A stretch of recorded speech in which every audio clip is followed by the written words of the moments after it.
As a teacher of the law of attraction, I believe that abundance begins by feeling abundant. When you take on the energy of what you want to create, your desires become your reality. Many people think they'll feel good once they have money in the bank, but it's the other way around. The truth is that you'll have money when you feel good. So make feeling good your number one priority. One way you can start feeling good is by doing the work you desire right now. I worked for free as a speaker before I started charging people.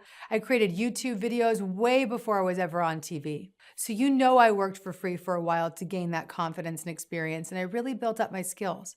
But most of all, I loved what I was doing. It was such a thrill for me to land on any stage and stand in my power. This thrill, this sense of joy and gratitude is what created my success.